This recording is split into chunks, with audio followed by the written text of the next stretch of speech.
Hey folks, welcome to Mixing Like a Producer. I'm Natasha Branch, and today we're going to take a look at using supplemental production for power. Let's get started. We're going to be using a track called Better. This is by an artist named Triviul, and you can check out more of his music at triviul.com. If you're interested in mixing this song yourself, you can find the full multitrack in Mike Sr.'s free library at cambridge-mt.com. Let's go ahead and take a listen to the pre-chorus transitioning into the first chorus. With no regrets, no recriminations. But did it ever make it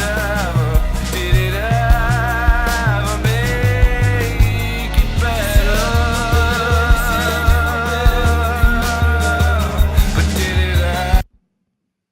It's a great track, but I'm expecting a little bit more lift moving into the choruses, something to really push the song forward.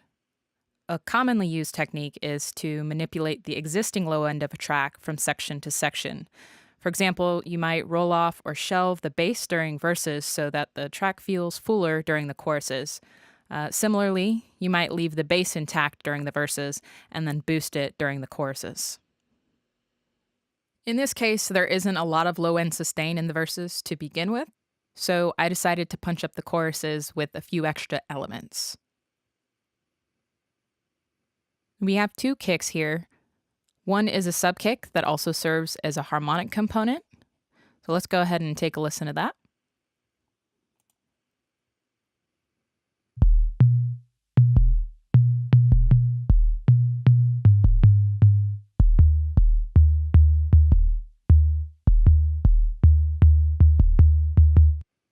And then we also have a more traditional kick contained within this mono drum loop. I've actually used micro shift on this here, so I'm going to let you hear it without the micro shift.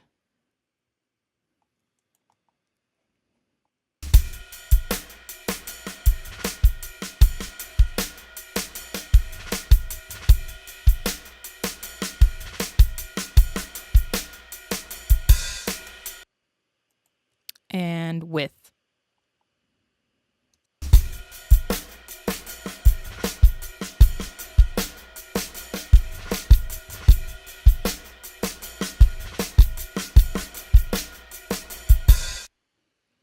You can hear it definitely sounds a bit odd out of context, but the widening provides more high end across the stereo spectrum. It just creates a little bit more excitement.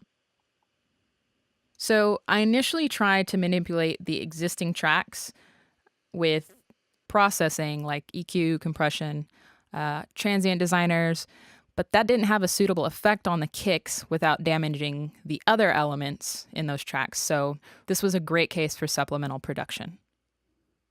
Supplemental production can be as simple as tracking a tambourine, or it could be something more complex like programming a string section.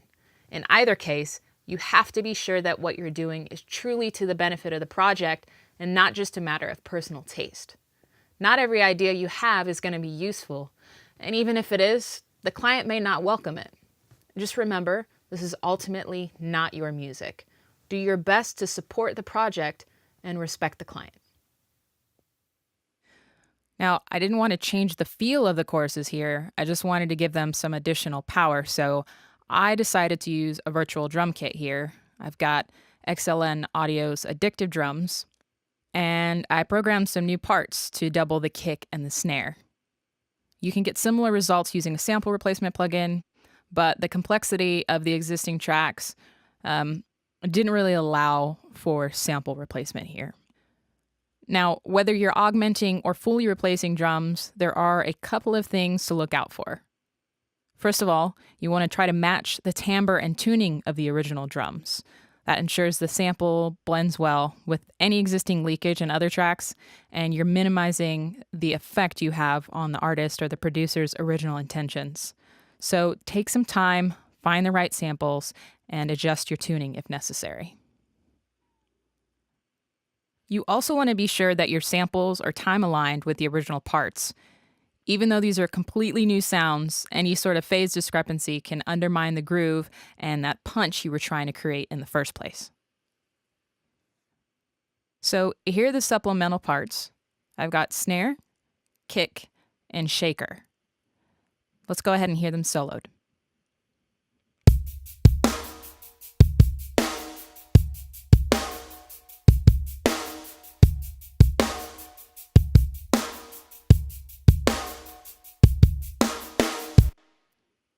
You can see the parts are very simple.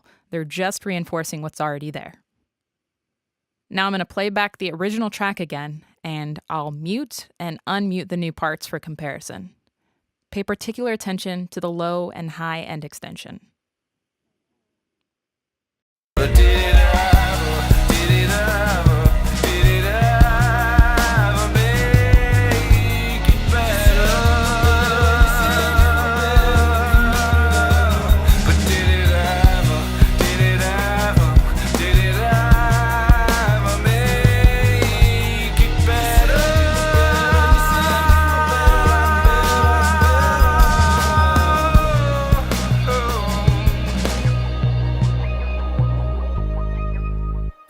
So again, the supplemental parts aren't changing the groove or the feel of the song. They're just supporting the original elements and providing some additional excitement that I just couldn't achieve through traditional processing. That's it for now. A special thanks to Triviul. For more videos like this, subscribe and check out natashabranch.com. Keep mixing. Recriminations. But did it ever